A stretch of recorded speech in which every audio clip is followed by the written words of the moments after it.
problems with my camera girl because she hasn't been here for a while. So a very good day to all of you, and I hope you're taking care and be safe and do not go out as much as possible. Try and remain home and take care of yourself. Today I'm going to make rasam. That's called rasam and it's called king soap. So first here I've got, this is my rasam mix. Everything is added there, and I've got some dry chili here, onion here, some dhania here. Here I've got fresh, one big tomato, jam tomato, and I've got garlic and dhania. Here I've got my tamarind paste that's in water soaking.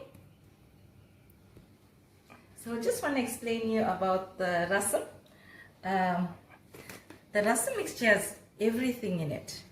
It has jeera, dhania, mustard seed, methi, you name it, crushed chili, garlic powder.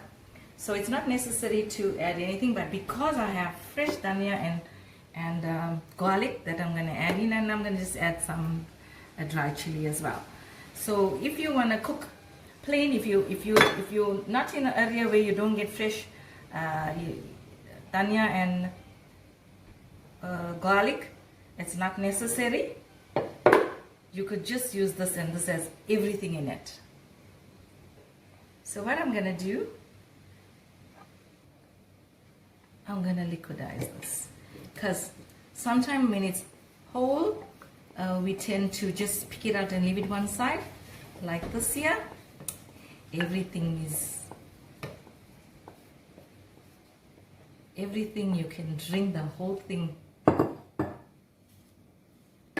So first I've got my pot on the stove, and I'm going to add a little oil, like about say 4 tablespoons. And I'm going to add 1 chopped onion. So I'm going to add in my dry chili. So when the onion just starts to turning a slightly golden brown, it mustn't be golden brown, just a slight, then you add in your 1.5 tablespoons of your rasam mix. I'm going to fry this on low for about a minute.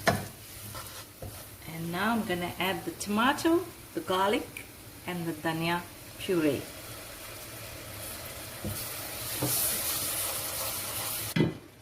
So I'm going to let this simmer on the lowest of heat for about 5 minutes so the tomatoes cook nicely. So now my 5 minutes are done, and you can see it's been cooking nicely. And now I'm going to add in the tamarind water that I soaked with about a cup of water. And here in my blender, I didn't want to waste this. There was some of the puree was still stuck in there, so I just added a little water. That's all the flavor there. And on top of that, I'm going to add a liter of water. So it's like a liter of water with like a cup and a half. Now I'm going to add salt to taste. And I'm going to let this boil. The moment it starts to boil, leave it for about 3 minutes and switch your stove off. And as you can see, it's boiling so nicely, and the whole kitchen got the aroma of the rasam. So I'm going to let it just boil for 3 minutes, switch it off. So as you can see, the rasam is ready and looking so good. Garnish with some dhania. And there you have it. And then it's time for tasting.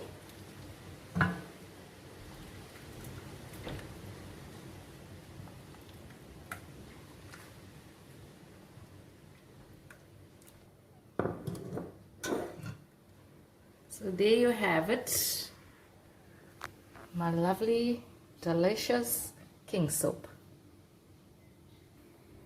So this king soap is very, very good when you got a cold, and especially change your weather. that one day it's so hot and then the weather changes and it's a bit cold, and then it gives you a runny nose and stuff like that. So this is actually very, very nice, and you can have this with rice. You can drink it plain, and lots of them have it with chicken curry. So lots of love from me. Take care. Hope you enjoyed the video and it helps you to make this rasam.